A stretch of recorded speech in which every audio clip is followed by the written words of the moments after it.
focus after days of political mudslinging over the Madurai Deepam controversy. The spotlight has now swung sharply to the judge who allowed the lamp to be lit on the Deepathun pillar near the Dargah. A day after the DMK submitted an impeachment motion against Justice G.R. Swaminathan, the confrontation has escalated. Home Minister Amit Shah launched a scathing attack on the opposition, accusing the India bloc of appeasement politics and also going after judges whenever a ruling does not suit them. The opposition, however, is refusing to let the matter die down. DMK has doubled down on its attack, insisting that the impeachment motion move is justified, accusing the High Court judge of open bias and also aligning himself with certain ideologies. Tamil Nadu के जो हमारे कांग्रेस के नेतागण हैं, साथी DMK हैं, इस विषय और इस पूरे विषय की इतिहास को, इस विषय के साथ जो राजनीति हो रही है, मुझसे ज़्यादा उनको ज़्यादा जानकारी है। बहुत अच्छी तरीके से वो आपको बता पाएंगे इसके इतिहास का पूरा घटनाक्रम। तो बिना पूरे इतिहास और घटनाक्रम अगर वो आपको बोले तो ज़्यादा पुख्ता आपको जानकारी मिलेगी। सांसदों का ये संवैधानिक अख्तियार है। अगर वो समझते हैं कि न्यायपालिका में कोई गड़बड़ हो रही है तो उनको संविधान ने ये अख्तियार दिया है कि वो इम्पीचमेंट मोशन मूव कर सकते हैं।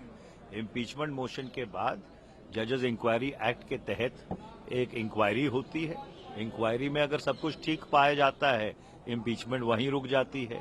नहीं पाया जाता तो सदन में वापस आता है। सदन में जो संबंधित जज हैं उसको उनका अपना पक्ष रखने का खुद या अपने वकील के जरिए मौका मिलता है। ये तो संवैधानिक प्रक्रिया है। आप सांसदों को अपने संवैधानिक अधिकार इस्तेमाल करने से कैसे रोक सकते हैं?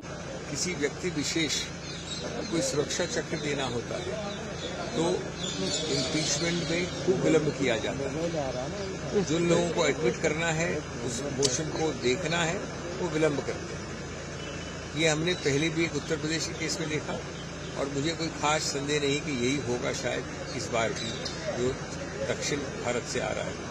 तो ये दिखाता है एक तरफ तो हमारे न्यायपालिका के कुछ अंशों में, ये सौभाग्य की बात है कि कुछ आंशिक रूप से ही है, एक गिरावट मूल्यों में, एक गिरावट सोच में। See, we have given impeachment notice based on 13 charges against Justice G.R. Swaminathan, signed by 107 MPs of Lok Sabha. And these 13 charges against him are not new. It is not related to anything of the recent happening like Tirupurangundram or any other temple or any other issue. These 13 charges were levelled in August itself.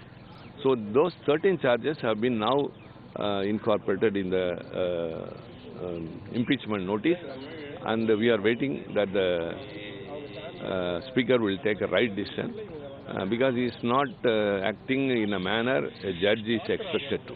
पूरी तरह बकवास है ये DMK का और विरोधियों का। ये एक हथकंडा है। वो चाहते हैं कि ये कोई ना कोई पोलराइज करने के लिए, हिंदू मुस्लिम को एक करने के लिए और अलग अलग करने के लिए ये एक चाह रहे हैं कि एक मुद्दा बना दें। वहाँ मुस्लिम जो है सो अपने दरगाह तक सीमित रहें, मंदिर में ना जाएं। तो ये एकदम पूरी तरह जो है न्यायपूर्ण एक डिसीजन है, निर्णय है। इसमें मुझे नहीं लगता है कि इनको सिवाय इसके कि हिंदू मुस्लिम एक करके चुनाव में कुछ लाभ इसका उठा ले, इसके अलावा इनकी कोई मंशा नहीं है। Our appeal is, since an impeachment motion is given, the matters relating to those impeachment matters, that is the matters relating to Tirupurangundram case and Dindigul case and Kanyakumari case. There are 3 cases, sir. Tirupurangundram case only widely debated. There are only 3 cases, in fact. All these cases he is concentrating, and those cases should be posted before some other judge by the Chief Justice because of impeachment motion.